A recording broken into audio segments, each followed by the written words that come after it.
do Senhor Jesus. Nós veremos hoje o capítulo de número 13 do Evangelho de Marcos. E o evento é a volta de Cristo Jesus. Esse é o evento mais certo, mais desejado e mais esperado. E pode ter certeza que também muitos estarão zombando, falando a respeito desse dia. Mas ele está chegando. Assim como foi o anúncio do seu nascimento, assim é o anúncio da sua volta. Estamos vendo o Evangelho de Marcos e pedimos a você que abra a sua Bíblia no Evangelho de Marcos para você fazer uma leitura prévia antes de nos ouvir. Embora nós estamos pregando que a autoria do Evangelho é de Marcos, salientamos que todos os 4 evangelhos foram escritos de modo anônimo. Nós iremos encontrar em Marcos os seguintes aspectos principais da vida de Jesus: mostrar que ele era o verdadeiro Messias, demonstrar a divindade de Jesus e a sua humanidade, tanto Deus quanto homem, enfatizar a importância da pregação, do ensino e também da cura, e apresentar o interesse de Jesus pelos gentios. Eu sou o pastor Daniel Deusdedit, da igreja Os Semeadores. Marcos estruturou o evangelho em 3 grandes partes: a inauguração do seu ministério com João Batista, depois o ministério público de Jesus na Galileia, dos gentios e as regiões circunvizinhas, e depois a jornada final em direção à Judeia, dos judeus e a Jerusalém para o sacrifício definitivo na cruz. Estamos vendo a terceira parte dessa divisão proposta, que é o ministério de Jesus na Judeia. Aproveita, inscreva-se no nosso canal e clica no sininho para você acompanhar nossas postagens. Todos os dias nós temos um vídeo novo da Palavra de Deus. Todos os dias, sem falta, nós temos um vídeo novo. Se você gostar, dê um seu joinha, faça o seu comentário. Como já dissemos, embora Marcos considerasse muito importante o ministério de Jesus no norte, ele apresenta o ministério de Jesus na Judeia, como o clímax da vida terrena de nosso Senhor. Nesse ponto, Jesus caminha em direção à sua morte. Aqui, ele está caminhando em direção à sua morte e ressurreição, como ele havia predito. Essa terceira parte também foram divididas em outras subpartes. E nós estamos agora na subparte F, Profecias no Monte das Oliveiras. Estaremos hoje vendo Marcos 13, que fala dos tempos do fim. E não é que é muita por aí, gente tem anunciado o fim do mundo e estão se preparando para isso? Parece até brincadeira, mas é verdade. Há muita gente com muito dinheiro gastando fortunas com abrigos, seguindo profetas apocalípticos por aí, construindo diversas coisas aí para se proteger, como se fosse possível escapar desse dia. Eu fiquei pasmo com o site de um cidadão que, graças a Deus, esqueci seu nome, que tem mais de 145 milhões de visitas. Ele é um dos malucos que estão afirmando coisas que não sabem. Se ao menos estudassem a Bíblia, não ficariam expostos a tanta mentira e engano. A palavra de ordem de Marcos 13 é vigiar. Essa é a palavra de ordem com relação à volta de Jesus. O evento é certo, esperado e desejado, mas a palavra de ordem é vigiar. Começa Jesus seu discurso para abordar o fim e começa falando de vigilância. É por aí que ele começa. Ao concluir seu discurso profético, conclui com a palavra vigiai. O alerta é claro e preciso: vede que ninguém vos engane. É por esse motivo que ele fala a respeito de vigiar. Vede que ninguém vos engane. Então quer dizer que aparecerão falsos mestres, falsas notícias, falsas vindas. Temos que ficar muito espertos. Por que é tanta vigilância? É por causa do engano, da mentira, dos aproveitadores.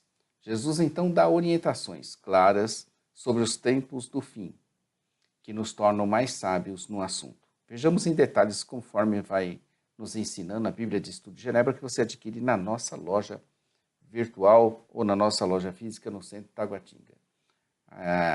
O capítulo 13 vai falar das profecias feitas por Jesus no Monte das Oliveiras. Marcos continua registrando como Jesus desafiou as autoridades religiosas e as instituições de Jerusalém. Jesus advertiu quanto ao julgamento divino contra a cidade e profetizou o seu próprio retorno glorioso.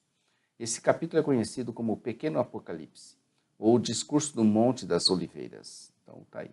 É o Discurso do Monte das Oliveiras, ou o Pequeno Apocalipse de Marcos. Ele está dividido em 3 seções. A profecia de destruição do templo, os 4 primeiros versículos, as perseguições futuras, do 5 ao 25, e depois a vinda do Filho do Homem, do 26 ao 37. Quanto às abordagens mais proeminentes desses 3 temas são feitas por teólogos reformados. A profecia de destruição do templo, versos 1 ao 4. Foram os discípulos que se admiraram com o templo e exclamaram com relação às pedras e às construções. Herodes o Grande começou a reconstrução do templo em 19 a.C., utilizando grande quantidade de mármore e ouro. O átrio exterior media 457 metros de comprimento por 274 metros de largura e era cercado por muros feitos de grandes pedras brancas, algumas com aproximadamente 11 metros de comprimento, 4 metros de altura e 6 de largura.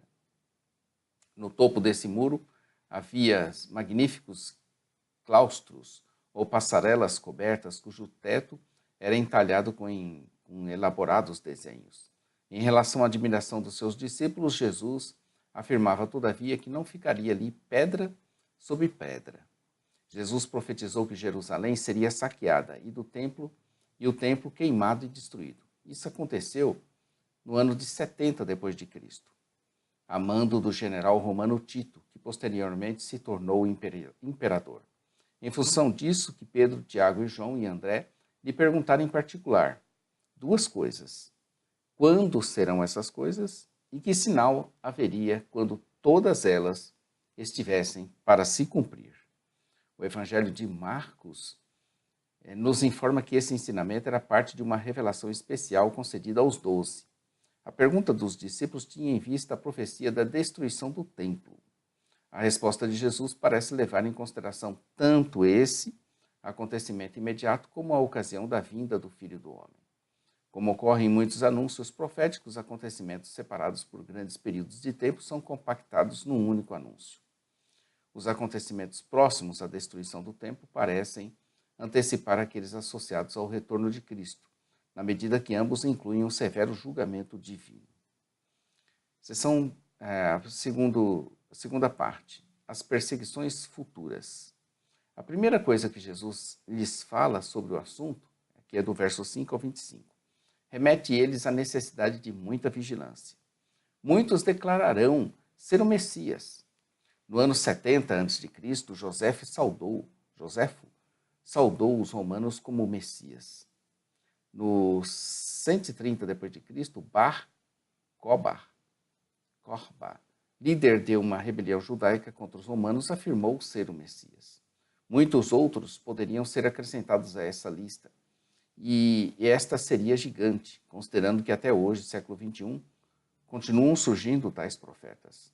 De acordo com a passagem paralela a Mateus 24:3, o fim, verso 7, significa a consumação do século, ou o fim dos tempos. Antes do fim, teremos o que se chama princípio das dores, ou dores de parto. Os judeus aguardavam um período de sofrimento antes da vinda do Messias, e descreviam esse período pelo uso da expressão, como fez Paulo em Romanos 8:22.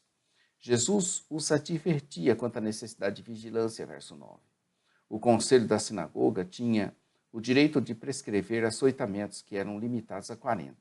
O livro de Atos e as cartas de Paulo relatam que os apóstolos sofreram prisões e açoites. Haveria muito sofrimento direcionado ao povo escolhido por causa de Jesus.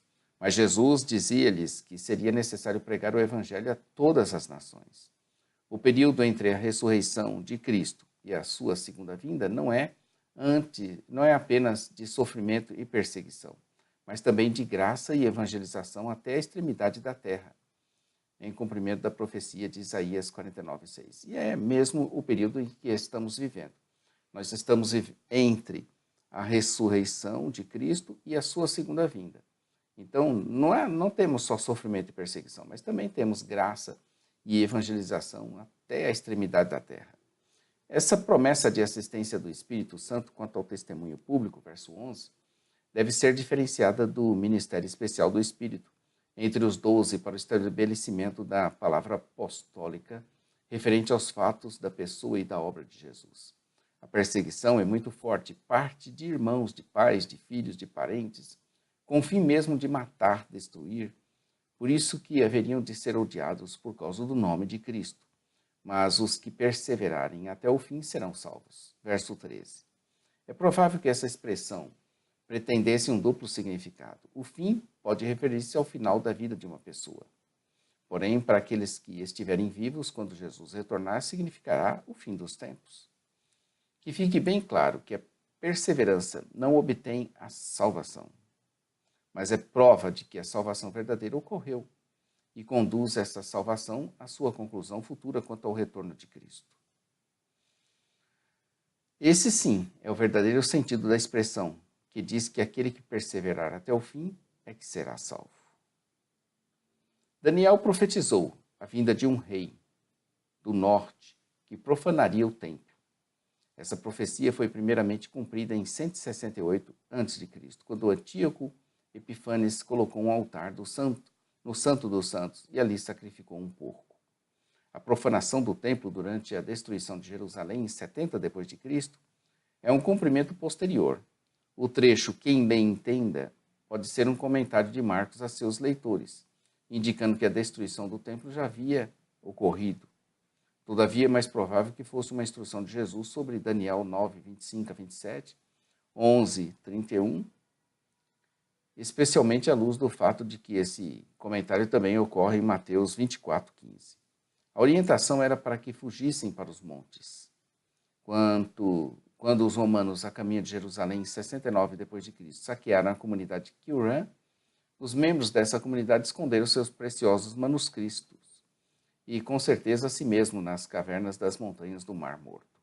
O historiador Eusébio, no século IV, declarou que os cristãos deixaram Jerusalém naquele momento e fundaram a igreja de Pela, na região da Pérea. Essa profecia de Jesus diz respeito a esse acontecimento histórico. Joséfo e o historiador romano Tácito descreveram a destruição do templo em 70 d.C. como uma catástrofe de dimensões sobrenaturais, com exércitos nos céus e vozes celestes. Sem dúvida, esse acontecimento antecipa o julgamento divino do fim dos tempos. O verso 20 afirma que o Senhor abreviou esses dias, e se não o fizesse, ninguém se salvaria. Pode se referir ao período de duração limitada que envolveu a destruição do templo, a um período semelhante antes do retorno glorioso de Cristo, ou ambos. Nisso poderiam surgir os falsos dizendo: eis aqui o Cristo. Jesus indicou que falsos sinais e prodígios, ou milagres, ocorreriam com a verdadeira manifestação messiânica. Jesus está enfatizando e insistindo no tema da vigilância, devido aos falsos profetas que surgiriam com, inclusive, sinais e prodígios.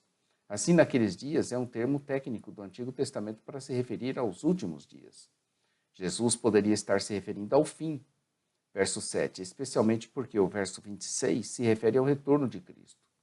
As frases nos versos 24 e 25 ocorrem nas ameaças de julgamento nacional do Antigo Testamento, que eram tipos ou prefigurações do julgamento cósmico final vindouro. Terceira parte, que é a vinda do Filho do Homem, versos 26 ao 37. Depois de toda essa confusão e propósitos malignos, se verá o Filho nas nuvens. As nuvens significam a presença divina. Embora a primeira vinda do Filho do Homem a este mundo tenha sido caracterizada por sofrimento e humilhação, seu retorno no futuro, no fim, será uma declaração visível. Então verão, e clara da sua glória divina. Conforme estamos estudando, essa vinda aguardada lembra as teofanias do Antigo Testamento, com a diferença de que esse retorno será universalmente visível. Porém, os versos 24 ao 27 podem não indicar o aparecimento universal de Cristo para julgamento, mas sim a percepção humana de que Jesus está, de fato, governando o reino que o Pai lhe deu. Daniel 7,13. Um reconhecimento provocado pela queda de Jerusalém, que foi o julgamento final de Deus contra essa cidade. Se esse é o caso, então o verso 27 se refere à expansão mundial do Evangelho, que se seguiu a esse acontecimento. E os anjos representam os missionários do Evangelho. Ângelos procede da palavra grega mensageiro, seja humano ou seja angélico. Baseado nesse ponto de vista, a primeira referência de Jesus ao fim, seu retorno, não ocorre até o verso 32, daquele dia. O Filho do Homem aparecerá nas nuvens com grande poder e glória, e enviará seus anjos aos quatro ventos. Uma maneira poética de afirmar que o novo povo de Deus será composto de membros de todas as nações, que envolve a extremidade da terra e a extremidade do céu. Então ele nos ensina a parábola da figueira, verso 28. Não parece haver um sentido simbólico nessa imagem. Por exemplo, o florescimento da nação de Israel. Especialmente porque a passagem em Lucas 21, 29 acrescenta, e todas as árvores. Jesus estava dizendo que, assim como na natureza há sinais das coisas que sucederão, do mesmo modo há indicadores no reino espiritual. Quanto ao acontecimento antecipatório da destruição do templo, essa expressão deve se referir à geração contemporânea de Jesus. A palavra de Jesus é que essa geração não passaria até que tudo se cumprisse. Tudo isto significa essencialmente o mesmo que o tudo do verso 23. Quando tudo isso tiver acontecido, o fim estará próximo às portas, verso 29. Mas a segunda vinda ainda deverá ser aguardada, Mateus 24, 34. Jesus colocou suas palavras no mesmo nível que suas palavras no mesmo nível das Escrituras. Verso 31. Quanto ao seu valor eterno. No entanto, Jesus, humildemente, sua parte 100% homem, reconheceu que nem ele sabia o momento exato do seu retorno. Ele fez essa confissão apenas em relação